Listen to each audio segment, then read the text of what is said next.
Right, so hi everyone. As it says here, my name is Alex, and I'll be talking to you about if we can trust the dev teams make quite critical decisions.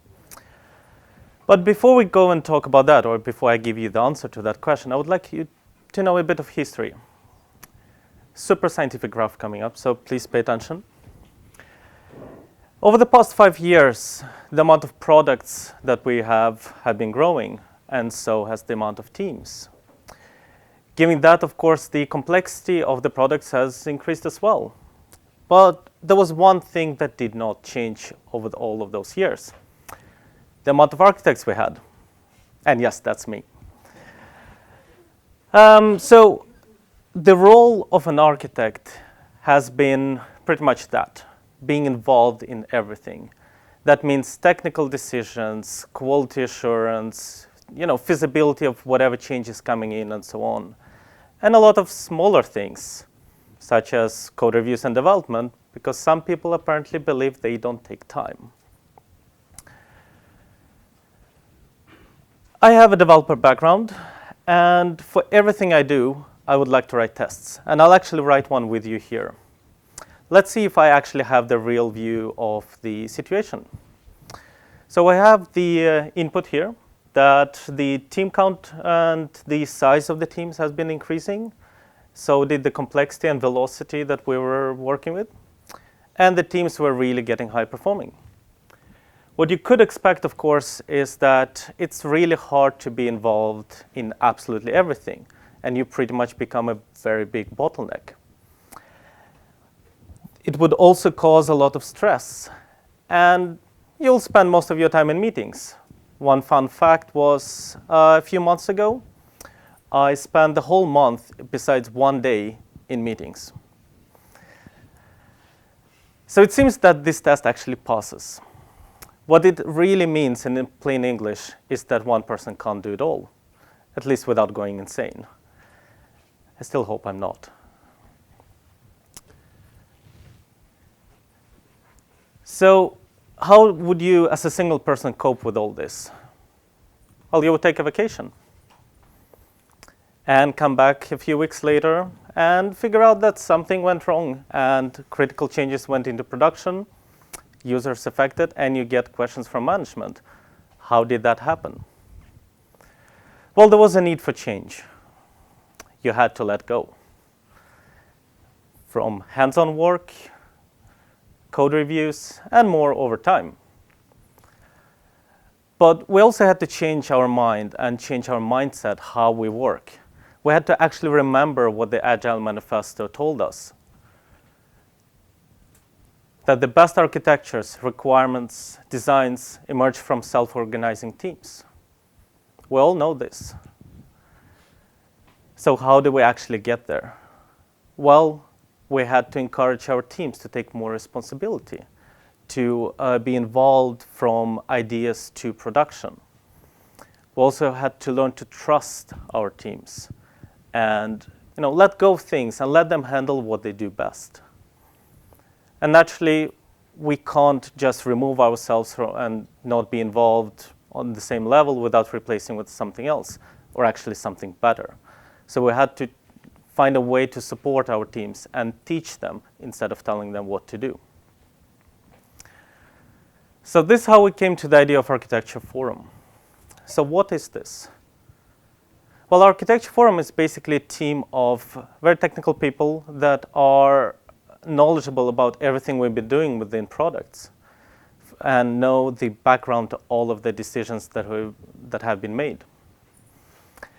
We share the same and common vision of the architecture, where we are going forward and so on. We always stay in sync, and there's basically no single go-to person. Whoever you're talking to, you'll hear the exactly same answer. So we stay in touch with our teams. We communicate with them on a very high level. We listen to what they're doing, and we hear what kind of things they might be, what kind of problems they might be foreseeing in front of them. We also try to contribute back to them with our knowledge and vision, and also help them foresee some issues. In addition to all that, We create trainings and tools, sometimes even before teams realize that they need them. But we're not the only ones creating those trainings. We can reprioritize our work whenever needed because we work with Kanban, so every team can get support when they actually need it. And once again, we present ideas and suggestions, and we're not telling the teams what to do. So it's actually up to the teams and their product owner to figure out when and if to implement those changes. There were a few things we learned while working with this. One very important thing is that absolutely everyone has to be on board. That means also the management. And that may take time. Also, once again, trust is not easy. It's not easy to let go of things you're used to do, but it's still worth it. Trust me. And communication. One of the absolutely most important things, that communication has to work. You have to be very transparent about what you do, what are the responsibilities and processes, and really talk to everyone all the time. So are we there yet? Well, our dev teams are taking more responsibility now in a day-to-day tasks mostly, and operational involvement is still improving. We are supporting our teams as good as we can, but we still can be better, specifically at communication. And like I said before, we can still improve, and we always strive to find things we can improve on, because we never settle for this is good enough for us. I'd like to finish up with a few words about technical leadership.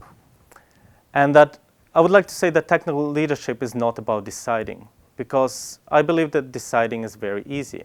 However, making sure that everybody is on board and understands why a certain decision has been made and what that actually means is the important part. Because if every team has been involved into making the decision, then the question about who decides things will no longer be relevant.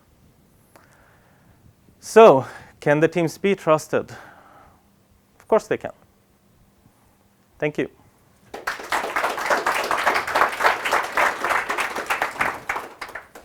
Thank you, Alex.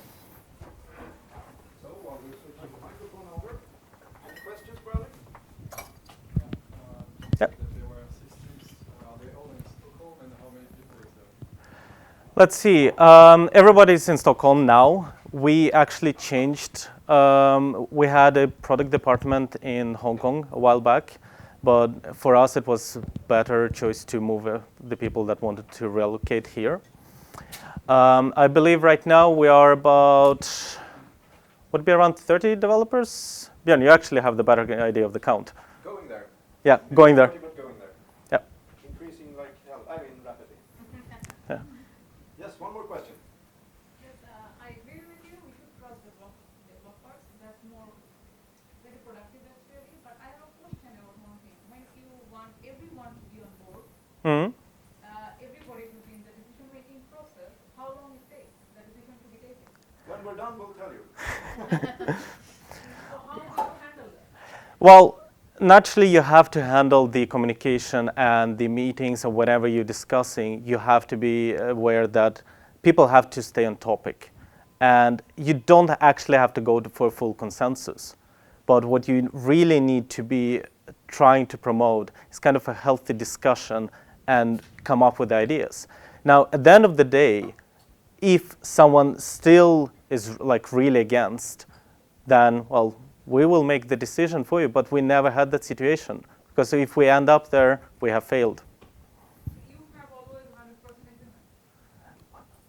agreement. So far, I think we've actually been communicating that well, that we never had to count if someone is disagreeing, because people understand the implications and changes and agree with them. So pretty much, yes, that would be.